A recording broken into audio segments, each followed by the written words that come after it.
I'm Micah Joshi. Let's get right to our top story. An urgent manhunt underway for a man suspected of killing 4 people in a Montana bar. The suspect on the run for 3 days now. Authorities just wrapped up a news conference on their search for Michael Paul Brown.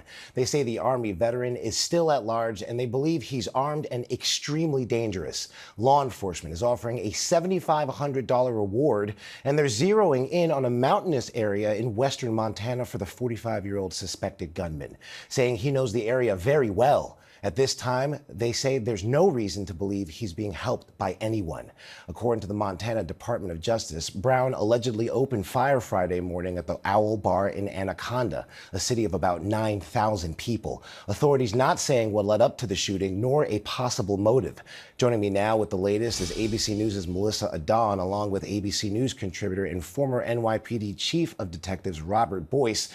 Melissa, I want to begin with you. Are the authorities any closer to finding the suspect at this point? Yeah, Ike, so what we gathered from this press conference with the Montana Attorney General Austin Knudsen is that authorities feel confident in the sense that they have a feeling where he is, that he's gathered in those mountainous areas. But at this point, they are not necessarily closer than they were, 2-3 days ago. So what we know so far about this suspect is that he knows the area so well. He is a local from the town of Anaconda, and it is west of that in those mountains. It is very wooded terrain, and that area that he's very familiar with, and that's where they believe he had time to essentially escape after the shooting, get a change of clothes, somehow steal a vehicle, because it believes that white pickup truck that authorities had found was another vehicle that the suspect was in, and was able to take whatever was inside, possibly some clothes, even camping gear, and make his way into those woods. So at this point, that's where it stands. They have about 250 law enforcement officials on the ground there, Ike. And Robert, the suspected shooter is known to law enforcement. Does this make their approach to finding him any different? It does, in the fact that he has a rifle, not a handgun. So that's even more dangerous for people following him. Now, there's 2 searches here, Ike. There's on the air with infrared technology, with the aerial assets such as drones and helicopters. But the ground search, that's the hard part here. That ground search we have to meticulously go through. And you can have a handheld heat sensor as well. But if you remember the Zarnoff case in Boston Bomber, he was hiding himself in a backyard boat. So these things have to be tactically approached. Anytime you find something like this, an outbuilding, a camper that's discarded, he may be maybe in there, and that's the danger to the officer.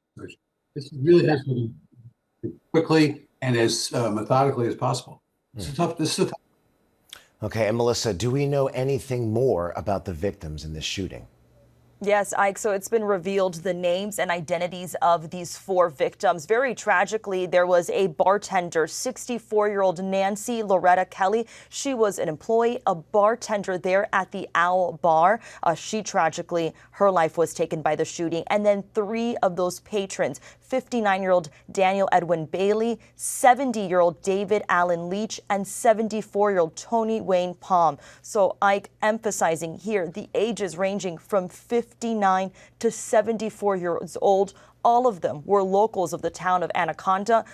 Clearly seems like it was their local watering hole, right? A place that they were gathering on a Friday morning when suddenly they were shot and killed. Of course, the community there has been asking for prayers and for them to lift up their community, of course, tight-knit, and such a tragedy, Ike.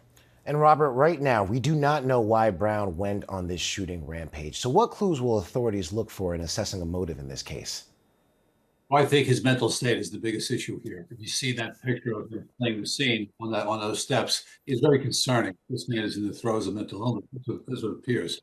His family says he has schizophrenia, and he also has PTSD from the Iraq. That's factored in to how he's going to react once he's cornered, once he's stopped, to see how much energy he has left and what he can do. All right, Melissa Adon, Robert Boyce, thank you for that update.